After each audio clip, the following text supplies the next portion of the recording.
Assalamualaikum warahmatullahi wabarakatuh. Dalam sebuah hadis, Rasulullah Shallallahu Alaihi Wasallam menyampaikan bahwa kebanyakan penghuni neraka adalah wanita.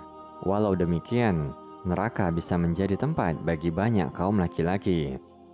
Laki-laki adalah imam atau seorang pemimpin yang wajib mengingatkan, membimbing, dan menuntun ke jalan yang benar, yaitu jalan yang diridhoi Allah Subhanahu wa Ta'ala. Setiap pemimpin akan dimintai pertanggungjawaban di pengadilan Allah Subhanahu wa Ta'ala. Kelak di akhirat akan ada segolongan laki-laki yang menderita di neraka karena mengabaikan tanggung jawabnya sebagai laki-laki. Golongan pertama, seorang ayah yang durhaka. Anak merupakan amanah yang dititipkan oleh Allah Subhanahu wa Ta'ala. Tugas seorang ayah bukan hanya sekedar mencari nafkah, namun ayah selaku imam keluarga memiliki kewajiban dalam mendidik akhlak serta memberikan pemahaman agama kepada keluarga.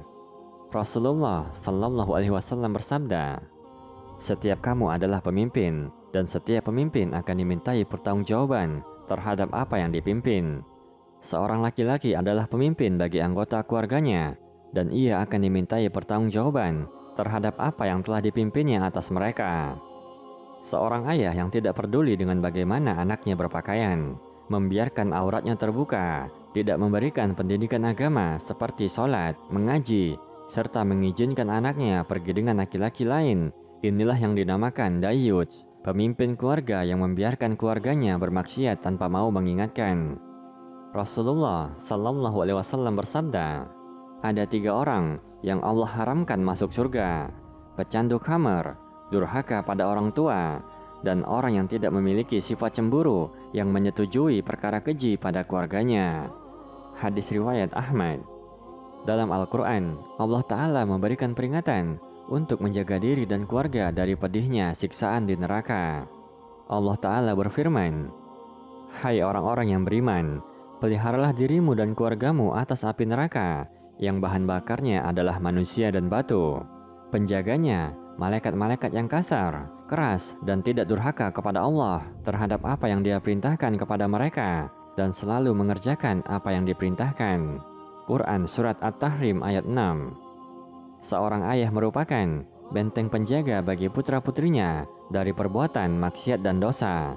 Jangan sampai seorang ayah kehilangan kepekaan iman, sehingga membiarkan anggota keluarganya bergelimang kemaksiatan. Kedua, suami yang zalim. Istri adalah titipan yang harus dijaga dan diberi kasih sayang. Seorang suami tidak hanya berkewajiban memberi nafkah, sandang, pangan, dan papan. Suami juga harus memberikan pemahaman agama, misalnya mendidik bagaimana cara berpakaian seorang wanita yang sesuai dengan syariat Islam.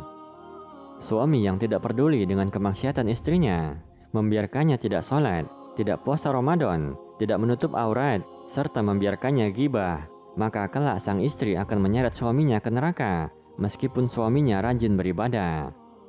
Bagaimana jika sang istri tidak terima ketika dibimbing ke jalan yang benar? Maka bersabarlah dan mohonkanlah kepada Allah agar terbuka pintu hatinya. Allah Subhanahu wa Ta'ala berfirman, "Dan bergaulah dengan mereka secara baik. Kemudian bila kamu tidak menyukai mereka, maka bersabarlah, karena mungkin kamu tidak menyukai sesuatu, padahal Allah menjadikan kepadanya kebaikan yang banyak." Quran Surat An-Nisa ayat 19. Ketiga, saudara laki-laki yang tidak bertanggung jawab. Dalam sebuah keluarga, ketika sang ayah telah tiada, maka saudara laki-laki bertanggung jawab menjaga saudara wanitanya. Kewajiban saudara laki-laki mulai dari mendidik, menyayangi, melindungi, serta menjaga mereka, termasuk dalam hal ini paman. Jika mereka hanya mementingkan keluarganya saja, sementara adik atau keponakannya terlantar dan dibiarkan jauh dari ajaran Islam, kelak ia akan dimintai pertanggungjawaban atas perbuatannya. Keempat, anak laki-laki yang tidak merawat orang tuanya. Dalam beberapa ayat Al-Quran, Allah Ta'ala selalu menggandengkan amalan berbakti pada orang tua dengan mentauhidkan Allah Ta'ala dan larangan berbuat syirik. Ini menunjukkan betapa agungnya amalan berbakti pada orang tua.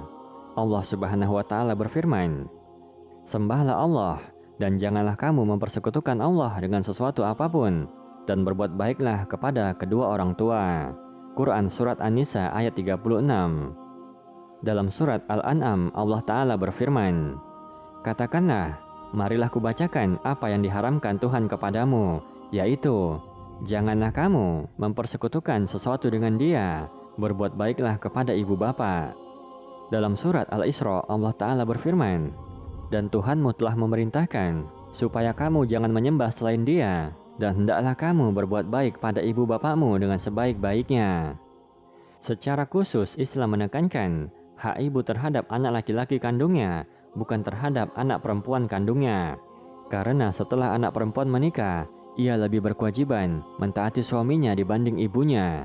Sedangkan anak laki-laki meskipun sudah menikah, tidak mengurangi kewajibannya untuk berbakti pada orang tua. Ketika seorang anak menelantarkan orang tuanya, Allah Ta'ala akan menurunkan siksanya di dunia tanpa harus menanti di alam kubur atau di akhirat.